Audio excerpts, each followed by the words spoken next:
그러면은 그렇다 아니다라고 대답하는 사람은 우리나라 국가 전략에 대한 처방이 완전히 다릅니다. 그래서 여기에 대해서 올바른 답을 내리지 못하면은 처방이 틀린 것이 나오는데, 그래서 우리가 국제 정치를 공부하고 국력을 분석하는 이유가 되겠습니다. 그동안에 우리나라 그 소설도 뭐 그 유명한 소설가죠. 중국에 관한 소설도 쓰고 그런 분인데, 이분이 책을 교보문고에서 이렇게 사인해 주는 날 제가 우연히 교보 갔다가 찍은 사진입니다.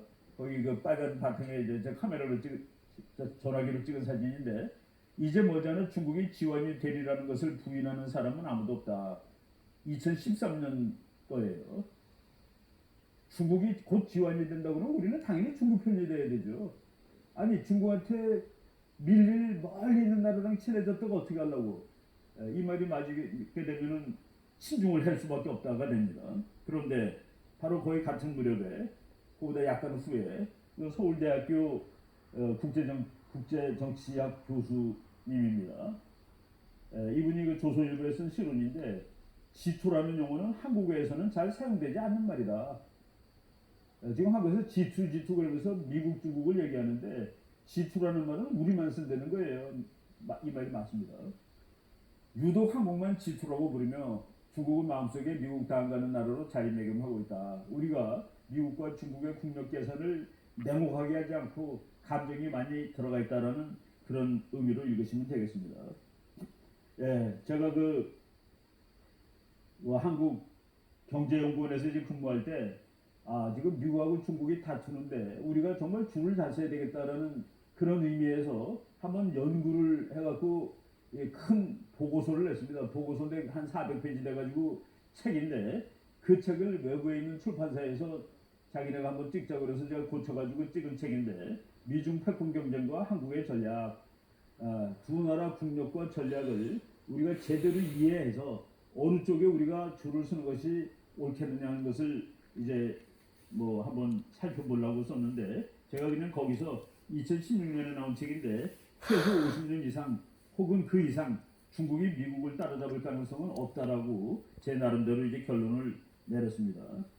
우리가 그 국제정치를 볼 때 역사도 봐야 되고 자료를 봐야 되는데, 국제정치뿐만 아니라 모든 학문이 theory and data, 좋은 자료가 있어야 됩니다. 자료가 틀리면 엉망이 되는 거예요. 그리고 이론, 좋은 이론이 있어야 됩니다. 우리가 이제 미국의 시대는 같고, 이제 미국의 시대는 같다에 뒤에 따라 나오는 말이 아시아의 시대라고 그러는데, 그 말은 틀리는 말입니다. 왜? 미국은 한 나라인데 아시아는 한 나라가 아니잖아요. 미국의 시대는 가고 중국의 시대가 온다 그러면 그거는 용법상 맞아요. 나라니까. 근데 우리는 미국의 시대는 가고 아시아의 시대가 온다, 이런 거는 그냥 단위가 틀리는 실수를 하는 겁니다. 역사를 한번 볼까요? 미국, 이거 1970년부터 2010년까지를 미국의 GDP, 각국의 세계의 GDP가 세계 전체에서 차지하는 비율인데, 미국의 GDP는 1970년에는 26% 정도 됩니다. 2010년에도 26%예요. 지금 2020년에도 거의 비슷합니다.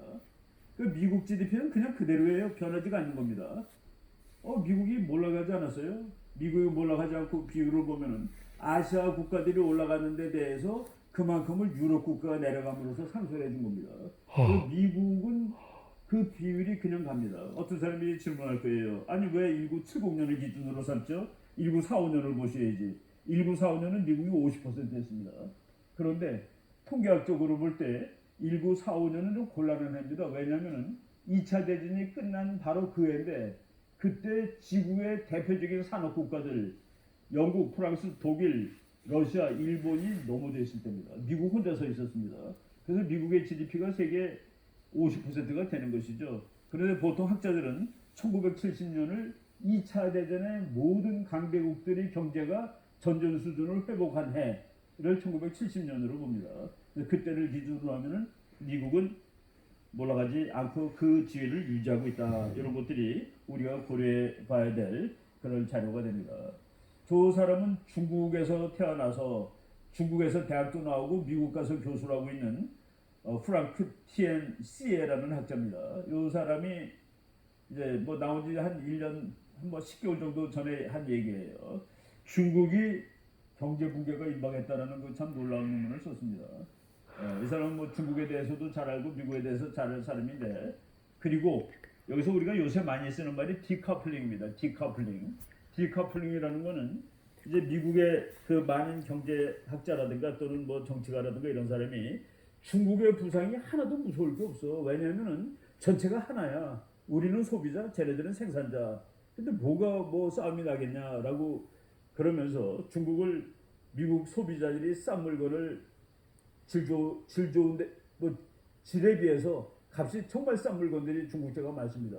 그거를 사서 쓰는 그 좋은 파트너인데 이거를 갈등적으로 얘기할 필요가 있는가라고 얘기하던 분들이 있는데 최근에 와서 그게 더 이상 아닌 것 같다라는 말이 나오고 그걸 그 구조에서 디커플해야 되겠다, 빼내야 되겠다 얘기가 나오는 사람들이 중국이 잘 살게 되면 민주주의를 하는데 그건 걱정할 거가 없어. 라는 사람들이 상당히 있었는데 그 사람들의 논리가 지금 와서 깨져나가고 있는 겁니다. 아니야. 중국이 아무리 자본주의 국가라도 힘이 세지면 미국한테 대들 거야. 라는 그 이론이 더 맞는 거로 되는데 그거의 결정타를 준 사건이 2020년 초반에 코로나 바이러스입니다. 그 질병이 창궐되는 과정에서 중국이 보인 행태, 그리고 서방 국가들, 미국 이 나라들이 중국이 더 크게 될 경우에 이거는 정말 심각한 위협이 될 수 있겠다라는 생각을 이제 확실하게 한 게 된 것이죠. 제가 이제 그 뭐 잘 아는 피터 자이안이라는 미국의 젊은 학자인데 젊은 학자라기보다도 미래 분석가, 경영학, 미국의 수많은 기업에 자문해주는 때로는 지정학이라는 학자입니다. 피터 자이안 박사도 아니에요. 그런데 하여간 뭐 아주 탁월합니다. 별 지식이 많아요. 이 사람이 한국이 통일할 가능성이 중국이 생존할 가능성보다 높다라고 얘기를 해서 내가 놀랐습니다. 한국이 통일할 가능성이 중국이 살아있을 가능성보다 높다라고 작년 10월 달에 제가 서울에서 만났을 때 얘기를 했는데 금년 5월 달에는 폭스뉴스에 나가서 3년 이내에 중국은 망한다. 그리고 이 사람 책이 이제 금년에 나온 책이 있는데 Disunited Nations라는 책 이제 번역도 이제 지금 한국에서 되고 있습니다.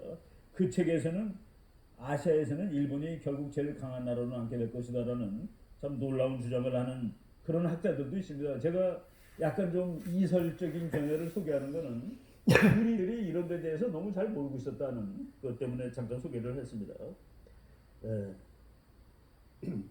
트럼프 대통령이 대통령 되기 전에 쓴 책이에요. 2011년 China is our enemy라고 썼습니다. 대통령이 되기 전이니까 저런 말을 쓸 수 있었을 것입니다. 그런데 지금 이제 대통령이 돼가지고 뭐 중국 이 사람은 중국이 밉다라기보다도 이제 중국의 미국의 기업들이 다 이사가가지고 뭐 직업들이 다 없어졌는데 이거를 다시 미국으로 가져와야 된다라는 국가주의자입니다. 국가주의자.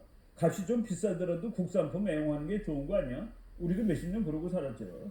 지금 미국에서 중국제 싸게 쓰는 것보다 그래도 미국 사람들이 다 일하는 게 더 좋지 않아? 라는. 그래서 우리가 수수히 경제학적으로 보면은 세계화가 더 좋은 것이지만은 거기 정치라는 요소가 가미될 때는 그 민족이라든가 국가라든가라는 요인이 가미될 때는 세계화가 반드시 이기지 못한다는 그런 상황을 트럼프의 미국이 보여주고 있습니다.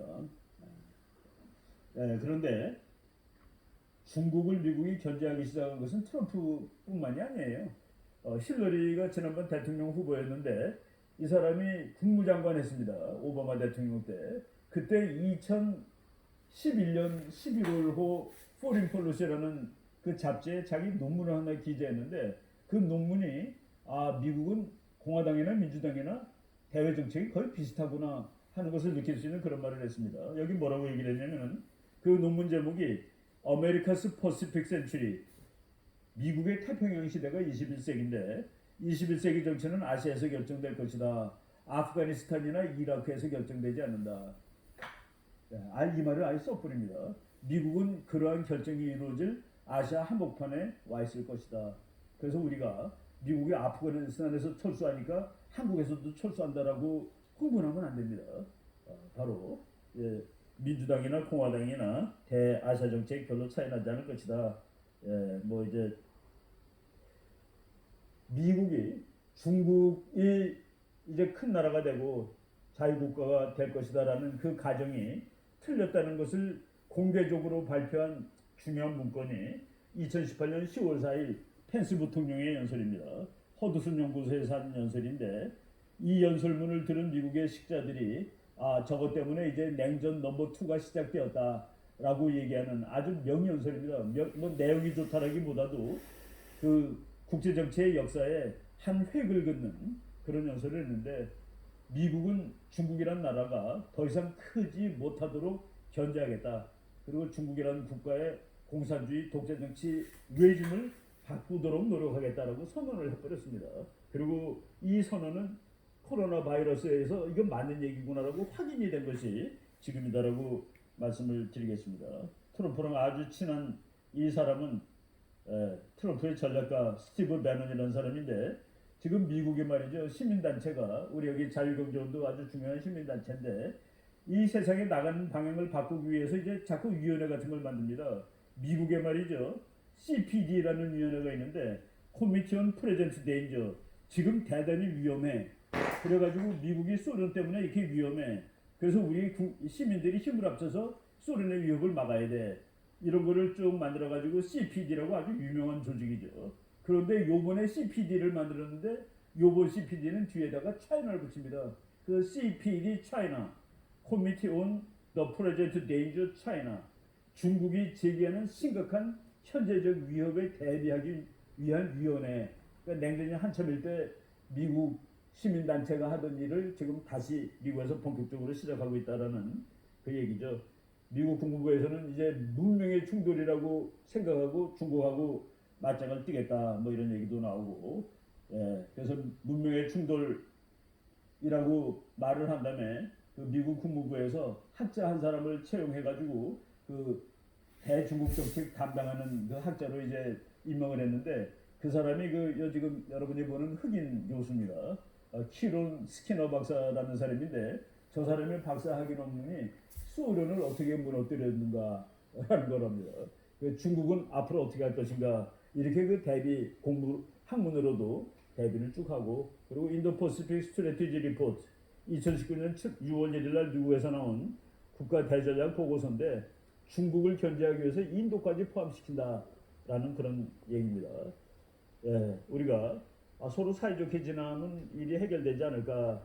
국제정치의 영역에서 그거는 좀 이상적인 말이 됩니다. 에드워드 로덕이라는 아주 훌륭한 학자인데 이 사람이 그 중국의 부상대 전략의 논리라는 하버드 대학 출판부에서 나온 책을 썼는데 싸우는 수밖에 없다가 답입니다.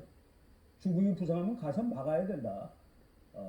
바로 이런 것들이 우리는 조금 좀 낭만적이에요. 낭만적인데 국제정치가 그렇지 않다는 것을 얘기합니다. 지금 말이죠. 중국이 금년에 미국 때문에 경제적으로도 아주 무지하게 충격을 받았고 미국 때문뿐만 아니라 자기 자신이 이제 좀 어렵습니다.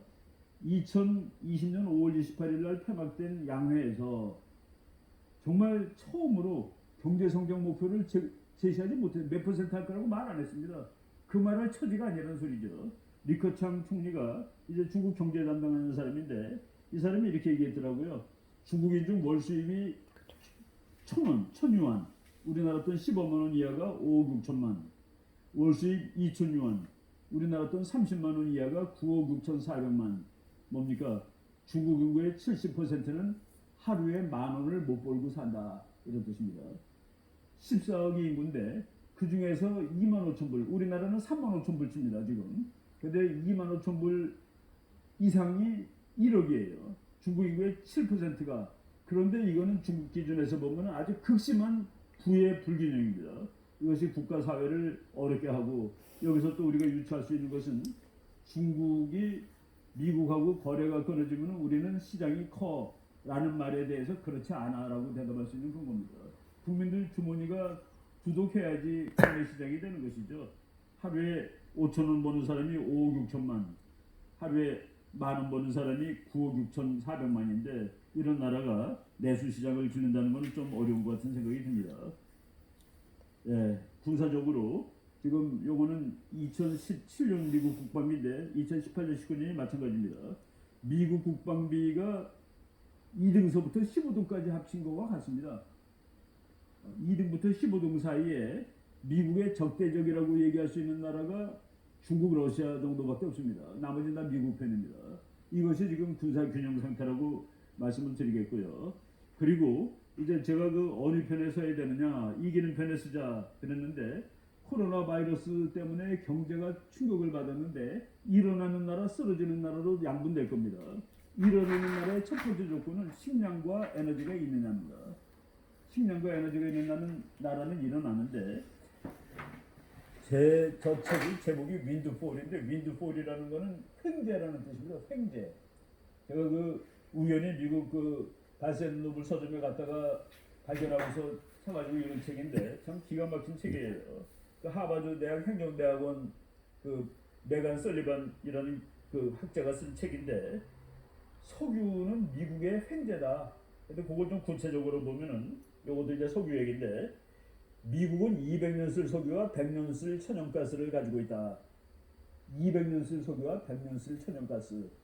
가장 점잖은 그리고 민주당 계열의 조셉 나이 교수가 한 말입니다. 200년 쓸 석유와 100년 쓸 천연가스. 그런데 최근에 로키 산맥에서 쉐일이 또 발견이 됐는데 로키 산맥의 쉐일이 얼마나 많으냐를 학자들마다 조금씩 다른데 최대로 2조 배럴까지 보는 사람이 있습니다. 2조 배럴이면은 지금 기준으로 미국이 하루에 1,800만 배럴 정도를 쓰는데 2조를 1,800만으로 나누면 300년이 나옵니다. 그 뭐예요? 500년 아니에요, 그러면? 그래서 내가 피터 자이언한테 너네 그 500년 있다는 거 맞냐 그랬더니 아이 그렇게 말하면 안 돼 그러더라고요. 그냥 50년이라고 말해. 뭐 그러는데 하여간 뭐 이런 데이터들이 지금 나오고 있는 것이죠. 이 빨간 데가 전부 쉐일 오일 나오는 곳입니다. 그래서 미국은 에너지, 그래서 미국의 중동 정책이 이제 끝나는 겁니다. 지난 몇십 년 동안 중동에 미국이 끌려다녔습니다. 그런데 이제 석유가 풍부해지니까 그래서 중동 정책, 중동에서 중동이 후리해지니까 독일에서 군대 빼도 돼라는 그런 논리가 나오는 것이죠. 그 뺀 군대는 폴란드로 갈 수도 있고 아사로 올 수도 있고 이런 상황이 되고 있습니다. 거기에 비해서 중국은 이제 균열이 가고 있습니다. 바닷가만 잘 살죠. 바닷가만 잘 살고 위구르 독립하겠다고 그러고 티베트 독립하겠다고 그러고 홍콩 저러고 있고 대만 저러고 있고 그래서 중국은 원심력이 구심력보다 더 큰 나라입니다. 그런데 경제까지 파탄나게 되면은 중국은 많이 약화될 것이다라고 생각을 합니다. 뭐 중국이 도발하는 이런 얘기들이 다 많이 있는데 벌써 우리 약속한 시간이 많이 지났기 때문에 이제 거의 결론 비슷하게 요약을 하겠습니다. 중국이 커지면서 그 이미지 메이킹에 실패했습니다.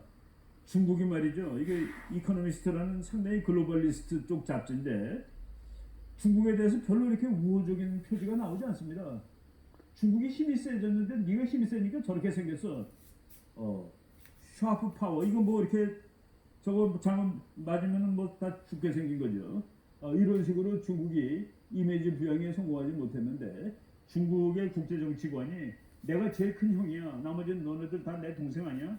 내 아들이고 우리 그렇게 잘 지내. 위계 질서를 서양 국제 질서는 평화는 평등할 때 온답니다. 동양은 이렇게 됐을 때 평화가 온다예요. 그래서 중국식 국제 질서가 21세기 세계 정치에 그 왜곡되는 부분이 많습니다. 이런 것들.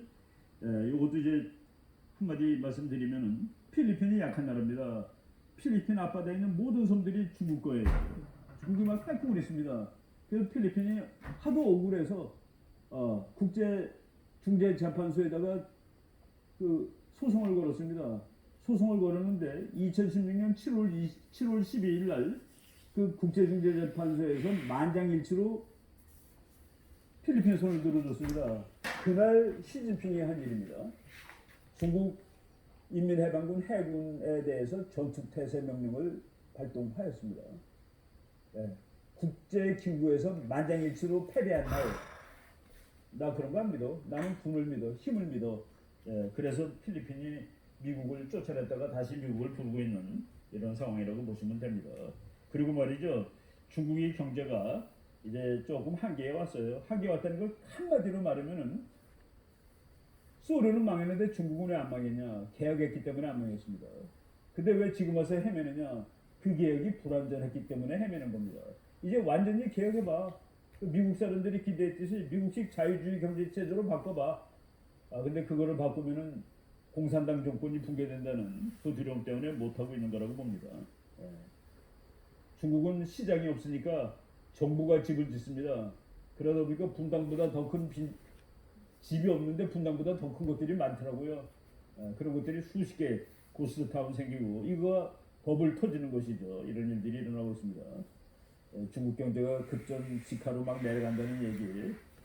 트럼프 시진핑 주석이 야 내가 다 모두 컨트롤하고 있어 그러는데 이코노미스트는 용이 그냥 막 추락하는 이런 것으로 이제 이게 세계의 여론입니다. 그리고 세계의 분석이고 이런 것들을 쭉 보는데 마지막으로 말이죠. 그래도 한 2100년 되면 중국이 살아나지 않겠어요 하는 사람이 있는데 저는 2100년이 되면 중국은 더 확실하게 어려움에 빠질 것이다라고 보는데 이제 인구가 중국은 세계에서 제일 많습니다. 젊은 사람은 없고 늙은 사람은 급격히 많아지고 그리고 여자가 남자 이 지구상에서 남자가 여자보다 더 많은 유일한 나라가 중국입니다. 이거를 기독교적으로 말하면은 하나님의 뜻을 배반한 거예요. 보통 남자가 더 많은 것이 그것이 그 원칙에 맞는 겁니다. 근데 중국은 안 그렇죠. 그런데 중국은 지금 40대가 제일 많습니다. 그리고 남자가 더 많고 지금 문제가 없어요. 왜 40대는 일도 잘하고 건강하고 돈도 많이 벌고 이제 30년 미뤄보세요. 저 사람들 70대 되는데 미치통통배 있다는 그 얘기입니다. 또 한번 볼게요. 마지막으로 제가 이제 이 부분 말하고 강의를 마치겠습니다. 이게 2015년에 인구가 14억인데 2040년에도 14억입니다. 인구가 늘지가 않아요. 근데 어떻게 되냐면은 요 25년 후죠. 요 50세 밑에 있던 사람 2억 5천만이 50세 이상으로 올라가서 붙습니다. 그러니까 이건 보통 부담이 가는 것이 아니죠. 거기에 비해서 미국은 인구 구조가 같습니다. 이게 훨씬 늘어나는데 구조가 같아요. 30대 40대가 많은 나라가 인구 통계학적으로 안정한 나라입니다. 왜? 결혼하고 애 낳고 집 사고 차 사고 바로 이런 문제를 봤을 때 그래서 그 인구 통계학 학자들 교과서 맨 앞에 보면은 인구 통계학은 운명이다라고 얘기를 합니다. 그러니까 정책으로 바꾸기가 너무 힘든 것이다 그런 뜻이죠. 중국이 저런 상황에 몰려 있는데 데이터 하나만 말씀드리고 끝을 낸다면은 중국의 노동 인구가 2100년에는 2010년에 50%로 줄어들어요. 절대 숫자를 얘기하는 겁니다. 미국은 120%로 늘어나고 그래서 지금 2015년부터 그러니까 14에서 59까지를 그렇게 보죠. 이게 줄고 있다는 얘기입니다. 그런데 부양해야 될 늙은 사람은 점점 많아지고 애들은 없어지고 이런 것까지 고려를 하게 되면은 중국의 미래가 그다지 이렇게 밝지는 않구나라는 생각을 하게 됩니다. 그래서 이제 우리가 힘의 분석을 했을 때 우리가 어디에 줄 서야 되느냐 이런 문제 따져봤을 때 제가 뭐 결론을 확실히 내린다기보다도 이 고려할 사항들을 쭉 보니까 뭐 지정학이라든가 그리고 뭐 또 국가의 정책 뭐 민주주의냐 독재냐 뭐 이런 것들 다 따졌을 때 역시 우리의 그 친구 우리가 좀 의존해야 될 활용해야 될 이런 나라는 미국이 아니겠느냐는 그런 생각을 해봅니다.